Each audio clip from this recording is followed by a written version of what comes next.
ମନେ ରଖନ୍ତୁ ବନ୍ଧୁଗଣ, ଆପଣ କୌଣସି ଅଫେନ୍ସ ବା କ୍ରାଇମ୍ କରିନାହାନ୍ତି, କିନ୍ତୁ ଆପଣ କର୍ତ୍ତବ୍ୟଟା ଆପଣଙ୍କ ଉପରେ ଦିଆହେଇଛି କରୁନାହାନ୍ତି, ତାହେଲେ ଆପଣ ବିନା ଦୋଷ ନ କରିକିରି ମଧ୍ୟ ଦଣ୍ଡ ପାଇଯିବେ। ଏଭଳି ବ୍ୟବସ୍ଥା ଅଛି। ଆମ ଦେଶର ଲୋକମାନେ ଏ ବିଷୟରେ ଅନଭିଜ୍ଞ ଅଛନ୍ତି, ଜାଣିନାହାନ୍ତି। ଆପଣ ଖସି ଯାଉଛନ୍ତି, ଦରକାର ପଡ଼ିଲେ ଆପଣ ତ ଦଣ୍ଡିତ ହେଇଯିବେ। ସେ ଆଇନ ଗୁଡ଼ିକ ଭଲକରି ମନେ ରଖନ୍ତୁ। ଗୋଟିଏ ହେଲା CRPC ଧାରା 37, ଧାରା 37। ଆପଣଙ୍କୁ ପୁଲିସ କିମ୍ବା ମାଜିଷ୍ଟ୍ରେଟ୍ ଯଦି କେତେବେଳେ କାମ କରୁଥିଲା ବେଳେ ସହାୟତା ମାଗିଲେ ଆପଣ ସାହାଯ୍ୟ କରିବାକୁ ବାଧ୍ୟ।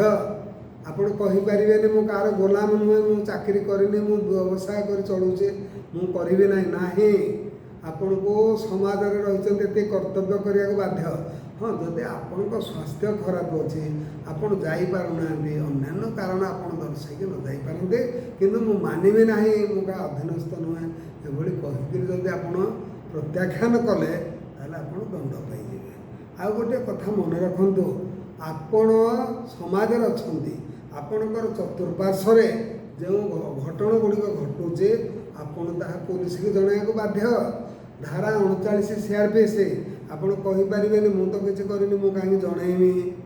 ନାହିଁ, ଆପଣ ଜଣାଇବେ ବାଧ୍ୟ। ନ ଜଣାଇଲେ ପୁରା ହଇରାଣ ହେବେ, ଆପଣଙ୍କ ନାଁରେ କେସ୍ ହେଇଯିବ। ସେତେବେଳେ କାନ ମୁଣ୍ଡ ଆଉଁସିଲେ କିଛି ଲାଭ ହେବ ନାହିଁ। ସେଇ କଥା ଗୁଡ଼ିକ କ'ଣ ହେଲା? ଧାରା 121ରୁ 126 ଓ 130 ଇଣ୍ଡିଆନ୍ ପେନାଲ୍ କୋଡ଼୍, ଏଗୁଡ଼ିକ ହେଉଛି ଦେଶଦ୍ରୋହ ସମ୍ପର୍କରେ। ଆପଣ ଜାଣିଲେ ଯେ କିଛି ଲୋକ ଦେଶଦ୍ରୋହ କରିବାକୁ ଯାଉଛନ୍ତି, ଆପଣ ଥାନାରେ ବା ମାଜିଷ୍ଟ୍ରେଟକୁ ଜଣାଇବା ପାଇଁ ବାଧ୍ୟ। 2ରେ, ଯଦି ଆପଣ ଜାଣିଲେ କେଉଁଟା ରାଉଟିଂ ଫାଉଟିଂ ହେଉଛି, ଅନଲଫୁଲ୍ ଆସେମ୍ବଲି ହେଉଛି, 143, 144, 145, 147, 148 ଆଦି, ତାହେଲେ ଆପଣ ସେଟା ମଧ୍ୟ ପୋଲିସକୁ ଯାଇକି ଜଣାଇବେ। ତାପରେ ଆପଣ 161ରୁ 165 ବିଷୟରେ ଯଦି ଦେଖିଲେ ପୋଲିସ କେଉଁଟେ ଇଲିଗାଲ ଗ୍ରାଟିଫିକେସନ୍ ନେଇକରି ବାଜେ କାମ କରୁଛି, ଆପଣ ତାହେଲେ ତାହା ବି ଜଣାଇବେ।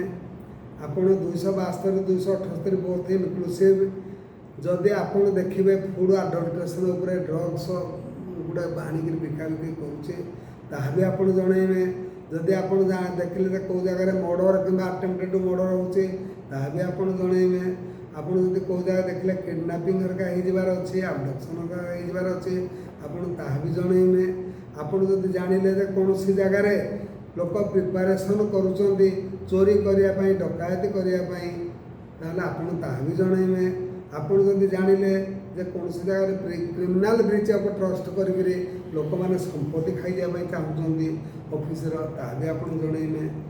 ଏବଂ ଆପଣ ଯଦି କେଉଁଠି ମିସଚିଫ୍, କାହାର ଘର ବାଡ଼ି ନିଆଁ ଲଗାଇଦେବା, ବଗିଚା ନିଆଁ ଲଗାଇଦେବା, ଏସବୁ ଜାଣିଲେ ତାହା ବି ଆପଣ ଜଣାଇବେ।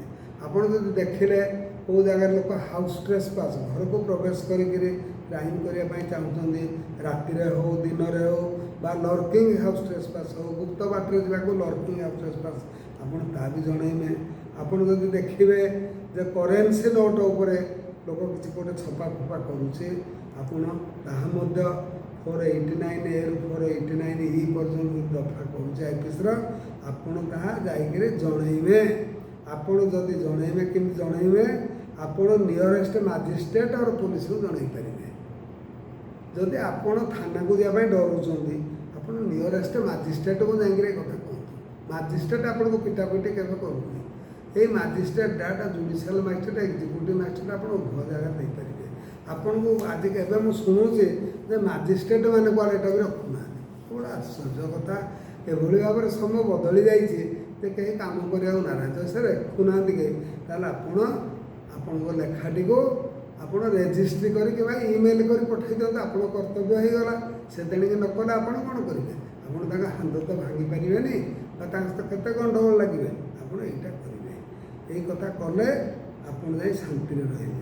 ଆଉ ଗୁଡ଼ିଏ କଥା ଜାଣନ୍ତୁ, ଆପଣ ଅଫେନ୍ସ କରିନାହାନ୍ତି, ଏଗୁଡ଼ା ଆପଣ କିଛି କରିନାହାନ୍ତି, କିନ୍ତୁ କେବଳ ଆପଣ ଜଣାଉନାହାନ୍ତି। ନ ଜଣାଇବାରୁ ଆପଣ ଅଡ଼ୁଆ ପାଉଛନ୍ତି।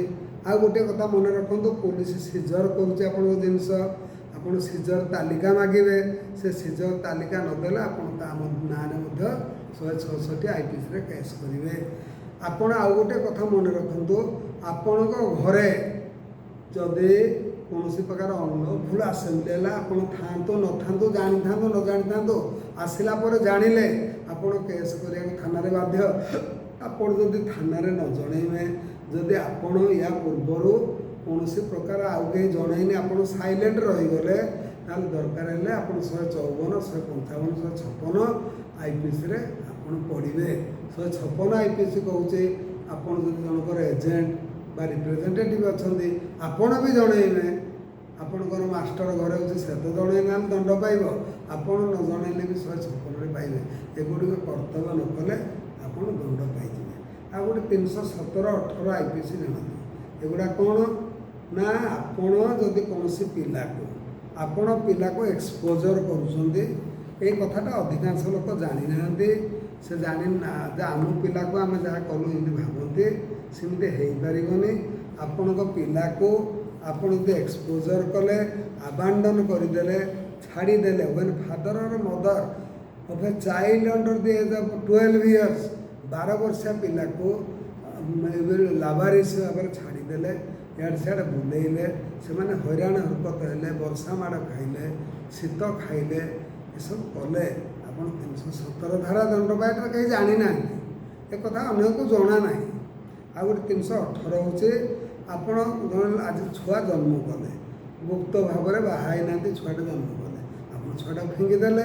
ସେ କହୁଛି ଯଦି concealment of birth by secret disposal of dead body, ଆପଣ ଛୁଆର ଡେଡ୍ ବଡିଟାକୁ ସିକ୍ରେଟ୍ ଡିସ୍ପୋଜାଲ୍ କଲେ, ତାହେଲେ ଆପଣ ଏଭଳି ଭାବରେ 318 ଦଫାରେ ଆପଣଙ୍କ ନାଁରେ ପ୍ରସିକ୍ୟୁସନ୍ ହେବ।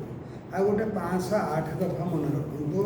ଆପଣ ଲୋକଙ୍କୁ କହିବେ ଯେ ତୁମେ ଏମିତି କର, ନହେଲେ ତୁମ ଉପରେ ଠାକୁରଙ୍କର ଅଭିଶାପ ପଡ଼ିବ, ତୁମେ ଏହା କର, ବ୍ରାହ୍ମଣ ଭୋଜନ ଦିଅ। ପିଲା ଯେଉଁ ଓଜେଏସ୍ ପିଲା ଏଇନେ ଦେବେ ତାଙ୍କୁ କହିବ ତୁମେ ଯାଇକିରି ଶିବ କିମ୍ବା ନାରାୟଣ କିମ୍ବା ଏଠି ଗୋଟେ ପୂଜା କର, ନହେଲେ ତୁମ ସବୁ କ୍ଷତି ହେଇଯିବ। ଏଭଳି ଭାବରେ ଯଦି କହିକି ଡରେଇବେ, ତାହେଲେ ଆପଣ ସେଥିପାଇଁ 508 ଦଫାରେ ପଡ଼ିବେ। ଆଉ ଗୋଟେ ମନେ ରଖନ୍ତୁ, ନିଶା ଖାଇକିରି ଯଦି ବାଟେ ଘାଟେ ଇଆଡ଼େ ସିଆଡ଼େ ବୁଲିକିରି ଅଶ୍ଳୀଳ ଭାଷା ପ୍ରୟୋଗ କଲେ, କିମ୍ବା କାହା ଘରେ ପ୍ରବେଶ କରି ଯାଇକିରି ଏସବୁ ପ୍ରୟୋଗ କରିଦେଲେ ବାଟମାନଙ୍କରେ, ତାହେଲେ 510 ଦଫାରେ ଆପଣଙ୍କୁ 24 ଘଣ୍ଟା ଜେଲ୍ ଓ 10 ଟଙ୍କା ଜୋରିମାନା ହେବ। ମନେ ରଖନ୍ତୁ, ଏଇ ଉପରୋକ୍ତ ଅଫେନ୍ସ ଗୁଡ଼ିକ ଆପଣ କରିଦେଲେ ତ ଦଣ୍ଡ ପାଇବେ, ଠିକ୍ ଅଛି। ଆପଣ ନ କରିକି ଯଦି ଆଟେମ୍ପ୍ଟ କଲେ କରିବା ପାଇଁ, ଆଟେମ୍ପ୍ଟ ମାନେ ଉପଚାର, ଚେଷ୍ଟା, ଆପଣ ଚେଷ୍ଟା କଲେ କରିବା ପାଇଁ ମଧ୍ୟ ଅଧା ଦଣ୍ଡ ପାଇବେ।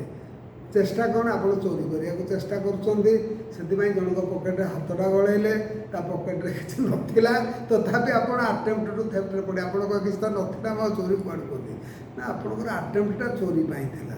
ଆପଣ ଜଣଙ୍କ ଘରକୁ ପ୍ରବେଶ କଲେ କ୍ରାଇମ୍ କରିବା ପାଇଁ, ସେଠି କିଛି ନଥିଲା, ଆପଣ ଫେରିଆସିଲେ, ଆପଣ ହାଉସ୍ ଟ୍ରେସପାସ୍ରେ ପଡ଼ିବେ। ତ ଏଇଭଳି କଥା ଗୁଡ଼ିକ ଆପଣମାନେ ନିହାତି ଜାଣିବା ଦରକାର। ଆପଣମାନେ ନ ଜାଣିଲେ ପଦେ ପଦେ ହଇରାଣ ହେବେ। ଯେମିତି ପୋଲିସ ତା କାମ କଲାନି ବୋଲି ଡେଇଁ ପଡ଼ୁଛନ୍ତି ତାକୁ ଦୋଷ ଦେବା ପାଇଁ, ସେମିତି ଆପଣ ଆପଣଙ୍କ କାମଟି କରନ୍ତୁ, ଆପଣ କର୍ତ୍ତବ୍ୟଟି ଜାଣନ୍ତୁ। ଆପଣ କିଛି ଜାଣିବେନି, ଖାଲି ମୋର ସବୁ ସୁବିଧା ହେଇଯାଉ। ଅନେକ ଲୋକ ଅମୁକ ବିଭାଗରେ ଏମିତି ହେଲାନି, ଅମୁକମାନେ ଏମିତି କାମ କରୁନାହାନ୍ତି, ଅମୁକମାନେ ଏମିତି କାମ କରୁନାହାନ୍ତି କହିବାରେ ବ୍ୟସ୍ତ। ସେମାନେ ଚାକିରି ଥିଲାବେଳେ କ'ଣ ଉଖାଡ଼ି ପକାଇଛନ୍ତି କହୁନାହାନ୍ତି? ଚାକିରି ଥିଲାବେଳେ ସେ କ'ଣ କରି ପକାଇଛନ୍ତି ଦେଶଟାକୁ? ନା, ଖାଲି ଦୋଷ ଧରିବା, ଗୋଟେ କହିବା, ଏ ଗୋଟେ ଅଭ୍ୟାସ। ଆପଣମାନେ ଏତିକି ଜାଣନ୍ତୁ, ଏତିକି କର୍ତ୍ତବ୍ୟ କରିବେ, ନଚେତ୍ ଆପଣ ଦରକାର ହେଲେ ଖସିଯିବେ ଆଇନ ଆଗରେ। ଆଇନର ଗୋଟିଏ ଗୁଣ ହେଲା ହାତୀ ଖସି ଯାଉଥିବ, କିନ୍ତୁ ଦରକାର ହେଲେ ସେ ଜଳାରେ ପିମ୍ପୁଡ଼ି ଯାଇପାରିବନି। ପିମ୍ପୁଡ଼ିଟି ଗଲାବେଳେ ଧରା ପଡ଼ିବ, ପିମ୍ପୁଡ଼ି କହିପାରିବନି ହାତୀ ଚାଲିଗଲା ମୋତେ କାହିଁକି ଧରୁଛ, ଆପଣ କହିପାରିବେନି ବହୁତ ଲୋକ କପି କରୁଥିଲେ ତାକୁ ଛାଡ଼ୁଛ, ମୋତେ କାହିଁକି ଧରୁଛ, ଆପଣ କହିପାରିବେନି ଚାରିଆଡ଼େ ଦୁର୍ଘଟଣା ହେଉଛି, ମୁଁ କରିଦେଲେ ମୋତେ କାହିଁକି ଧରୁଛ, ଅନେକ ଲୋକ ହେଲମେଟ୍ ଲଗେଇନାହାନ୍ତି ସେ ଗଲେ ମୋତେ କାହିଁକି ଧରୁଛ। ନାହିଁ, ତମ କ୍ରାଇମ୍ କରୁଛ, ତମ କଥା ଧରାଯିବ, ଅନ୍ୟମାନଙ୍କୁ କାହିଁକି ଧରାଗଲାନି, ସେ କ'ଣ ଖସିଗଲେ, ସେଇଟା ତୁମର ଡିଫେନ୍ସ ନା। ଆଗ ଏଇଟା ଜାଣ, କାରଣ ଅନେକ ଲୋକ ମୋତେ ଏ କଥା ପଚାରୁଛନ୍ତି ଯେ ତ ହେଲମେଟ୍ କାହିଁକି ଧରିଲାନି, ମୋତେ କିଆଁ ଧରିଲା। ମୁଁ କହିଲି ପ୍ରଥମେ ଆଇନ ଜାଣ। ତୁମେ ଯଦି ଆଇନ ଜାଣିନ, ବେଶୀ ତୁମେ ଜଣେ ଇଞ୍ଜିନିୟର ଅଛ, ଏଇ ଆଇନଟା ଜାଣିନ କାହିଁକି? ଯଦି ନ ଜାଣିଛ, ଏଇଠି କୋଚିଂ ହେଉଛି, ଆସିକିରି ଆଇନ ପଢ଼, ଗୋଟେ ପଢ଼ିଲେ ଜାଣିପାରିବ। ଆଇନ ନ ଜାଣିକିରି ଆଇନ ଉପରେ ବହୁତ ଚର୍ଚ୍ଚା କରୁଛନ୍ତି ଲୋକ, ବହୁତ ଅଜ୍ଞ ଇଗ୍ନୋରାଣ୍ଟ ଲୋକ ମୁଁ ଦେଖୁଛି, ତାଙ୍କର ଆଇନର କାଣ୍ଡ ଜ୍ଞାନ ଜଣା ନାହିଁ। ଦେଶରେ କେମିତି ଆଇନ ତିଆରି ହୁଏ ସେ ଜାଣିନାହାନ୍ତି, କିନ୍ତୁ ବଡ଼ ବଡ଼ କଥା ଗପୁଥାନ୍ତି। ତେଣୁ ବନ୍ଧୁଗଣ, ଏତିକି କର୍ତ୍ତବ୍ୟ ଜାଣନ୍ତୁ, ତାହେଲେ ଆପଣ ସୁବିଧାରେ ରହିବେ। ଭଲ ନାଗରିକ ହିସାବରେ ରହିବେ। ଧନ୍ୟବାଦ।